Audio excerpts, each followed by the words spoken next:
এই জন্য আল্লাহ পাক বলেছেন ওয়া মা আরসালনাকা ইল্লা রাহমাতাল লিল আলামিন।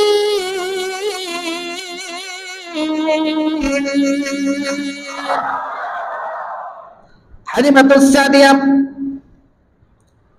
যখন সন্তানকে কোলে নিলেন, কোলে নেওয়ার সঙ্গে সঙ্গে অনুভব করতেছে এমন একটা সন্তানকে আমি কোলে নিলাম। কোলে নেওয়ার সঙ্গে সঙ্গে আমি যে ক্ষুধার্ত ছিলাম, আমার ছোট্ট সন্তান আছে, আমার বুকের দুধ পান করে, সন্তানটাও বুকের দুধ সেরকম পায় না, কারণ আমি তো ভালো মন্দ খেতে পারি না। সন্তানটাকে যখন কোলে নিলাম, আমার দেহের মধ্যে কেমন যেন একটা শক্তির অনুভব করলাম। জোরে বলে সুবহানাল্লাহ। সন্তানকে কোলে নেওয়ার পরে আমার কেমন জানি ভালো লাগতে শুরু করে দিল। এই সন্তানকে নিয়ে আমি চুমু খেতেছিলাম, আর আব্দুল মুত্তালিব দূর থেকে লক্ষ্য করে দেখতেছে হালিমারে। অনেক মানুষ এসে বাচ্চাকে নিয়ে দেখেছে, কিন্তু কেউ নেয় নাই। তুমি এমন একটা সন্তানকে নিয়ে গেলে, এটা দুনিয়ার সাধারণ কোন মানুষের মতো সন্তান নয়, এটা হলো আখিরি জামানার নবী, বিশ্ব নবী মুহাম্মদুর রাসূলুল্লাহ সাল্লাল্লাহু আলাইহি ওয়াসাল্লাম। জোরে বলে সুবহানাল্লাহ। দুনিয়ার কোন সন্তানের মতো নয়, এটা হলো আখিরি জামানার সন্তান, আখিরি জামানার নবী। হালিমাতুস সাদিয়া বলতেছে, আমি যখন বাচ্চাকে কোলে নিয়ে আমার সওয়ারির উপরে উঠলাম, গাধার উপরে উঠলাম অথবা উটের উপরে উঠলাম, আমার বাহনটা এত দুর্বল ছিল, বাড়ি থেকে বের হয়েছি এত আস্তে আস্তে যায়, খাওয়ার নাই। বাহনে ওঠার সঙ্গে সঙ্গে অটোমেটিক দেখে আমার বাহনটা কেমন জানি জোরে জোরে স্পিরিটে স্পিরিটে যায়। আমি একবার পিছন দিকে তাকাই, ব্যাপার কি, এত স্পিরিট বাড়লো কেন, এত স্পিরিট বাড়লো কেন, এত জোরে যায় কেন? আমি লক্ষ্য করলাম, বুঝতে পারলাম, আমি যে সন্তানকে আমার কোলে তুলে নিয়েছি, এটা দুনিয়ার বুঝি সাধারণ কোন সন্তান না।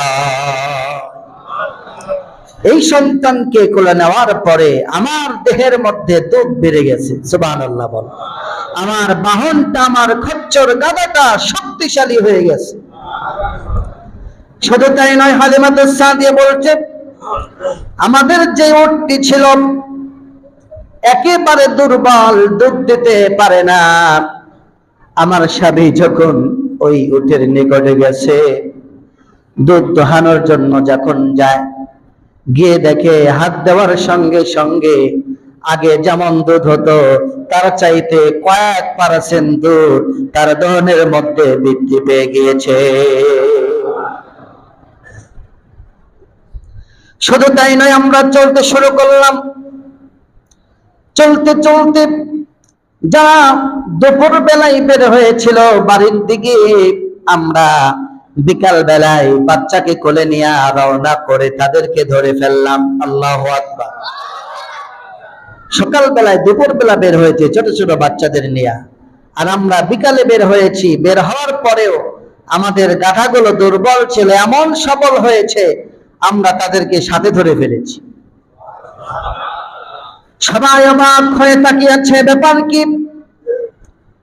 হালিমার খচ্চর গাধা ঘোড়াটাতে এত সবল ছিল না, আমরা সে কখন রওনা দিয়েছি, তারা আমাদের সাথে ধরে ফেলেছেন। কি অবস্থা, ব্যাপার কি?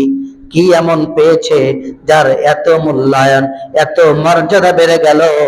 হালিমাতুস সাদিয়া ডাক দিয়া বলে, তোমরা সবাই তো ধনী ধনী সন্তানগুলোকে নিয়ে এসেছো, আর আমি এমন একটা এতিম বাচ্চাকে নিয়েছি। এতিমকে কোলে নেওয়ার সঙ্গে সঙ্গে আমার বুকের দুধ বেড়ে গিয়েছে, আমার খচ্চর গুলো সবল হয়েছে, আমার উটের দুধ গুলো বাড়তে শুরু করেছে। জোরে জোরে বলি সুবহানাল্লাহ। এই জন্য আল্লাহ পাক বলেছেন, ওয়া মা আরসালনাকা ইল্লা রাহমাতাল লিল আলামিন।